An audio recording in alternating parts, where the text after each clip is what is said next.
Alors, bonjour à toutes et toutes. On va continuer la suite du cours aujourd'hui. Donc, vous en êtes au grand 3, comprendre les résultats de la reproduction sexuée, principe de base de la génétique. Et grand A, donc étude de la transmission des caractères dans des croisements. Donc, pour illustrer cette partie, on va se baser sur donc, des études statistiques de drosophiles que l'on va faire en classe. Et donc, avant de partir sur l'ETP à proprement parler, on va justement dégrossir cela à distance dans un premier temps.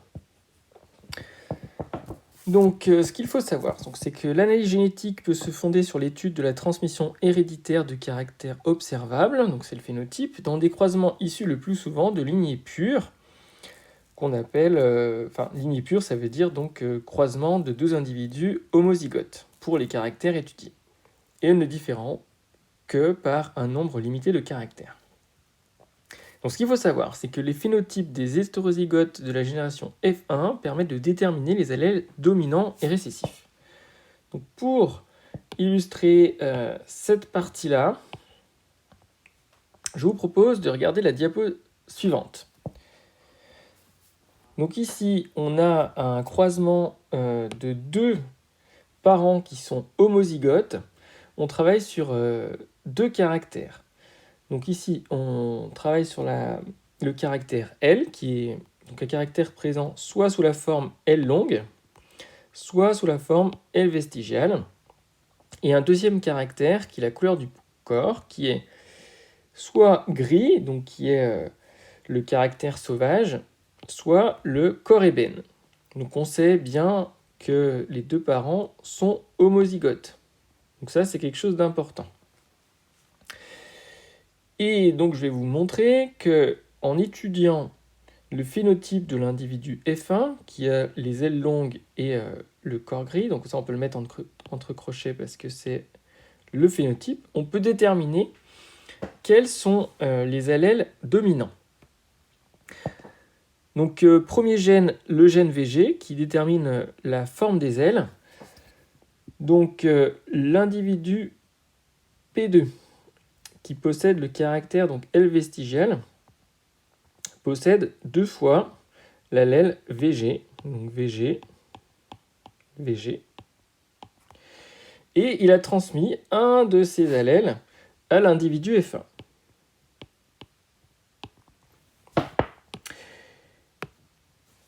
Le parent P1 a les ailes longues, donc il possède donc, génotype VG+, VG+. Il a transmis le caractère VG+, à la descendance, donc ici donc l'individu F1. Et on voit que cet individu possède les ailes longues, comme le parent P1. Et du coup, on peut affirmer que l'allèle VG+, est dominant sur l'allèle VG. Avec un raisonnement identique, pour maintenant le gène EB, qui détermine la couleur du corps, donc le corps gris EB+, EB+, pour le parent P1, il a transmis à la descendance donc l'allèle EB+, le parent P2 a le corps ébène, donc il possède EB, EB, deux allèles identiques, puisqu'il est homozygote, je le rappelle. Il a transmis le caractère EB à la descendance.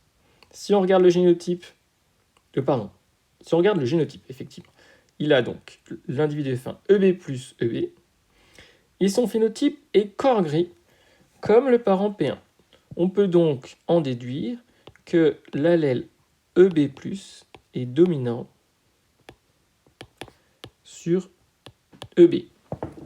Voilà donc comment l'étude de la génération F1 permet de mettre en évidence la dominance ou la récessivité des allèles étudiés.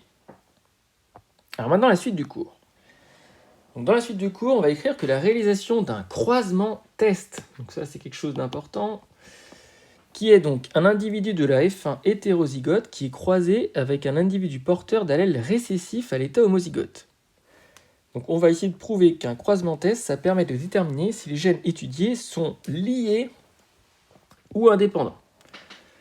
Donc déjà, diapo suivante, pour comprendre un petit peu ce qu'est un croisement test.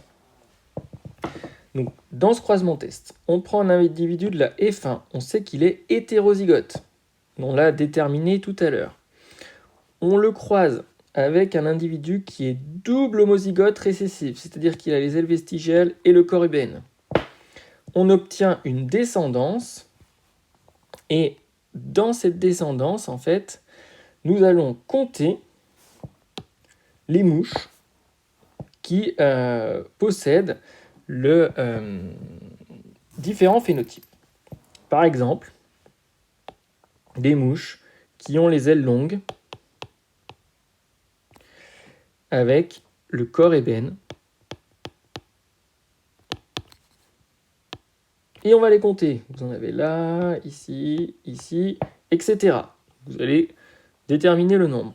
Vous allez voir aussi qu'il y a des mouches qui ont les ailes vestigiales avec le corps ébène, qui est le phénotype du parent double homozygote récessif. Vous en avez là, par exemple. Et vous allez compter dans tout le croisement. Vous allez aussi compter ceux qui sont comme l'autre parent, c'est-à-dire qui ont les ailes longues et le corps gris. Donc, par exemple, vous en avez là, et long corps gris. Vous allez aussi compter ceux qui ont, comme cette drosophile-là, les ailes vestigiales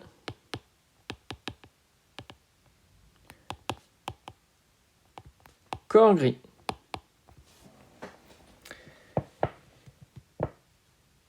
Et en fonction de vos résultats de comptage, vous pouvez arriver à 2 cas de figure qui sont présentés dans la diapo d'après.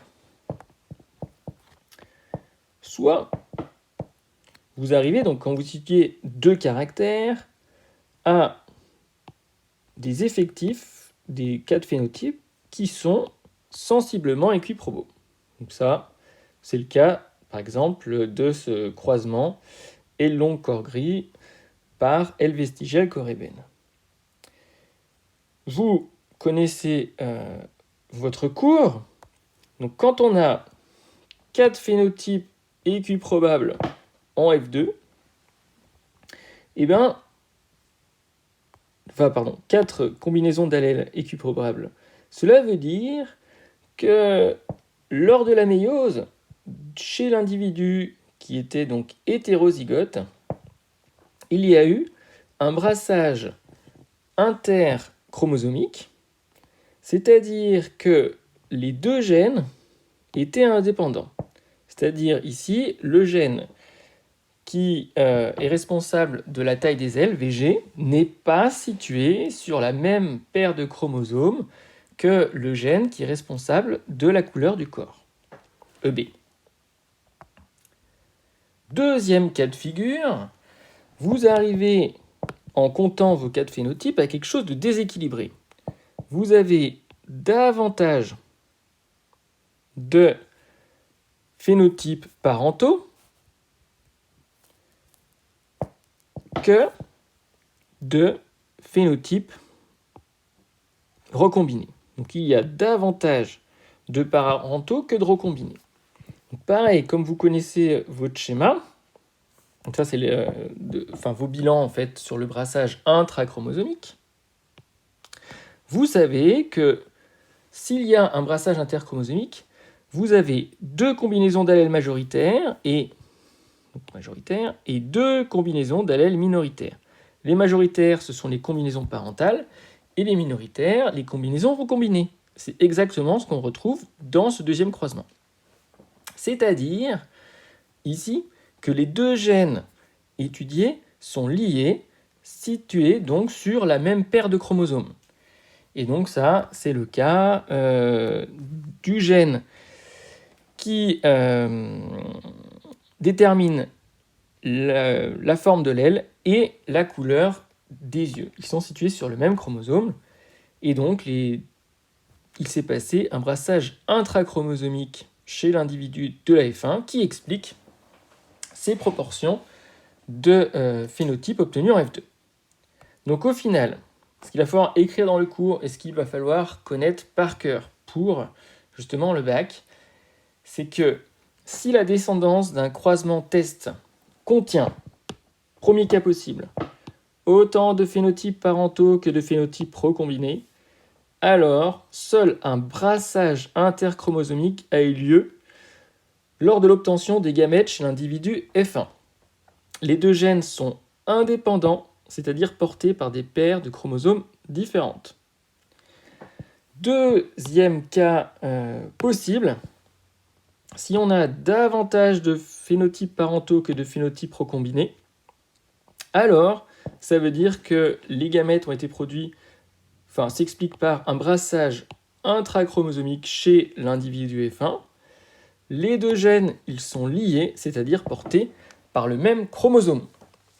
Donc ça, il faut le savoir par cœur, ça va vous être très utile dans tous les TP, ECE sur les brassages, les études de croisement par exemple chez la drosophile.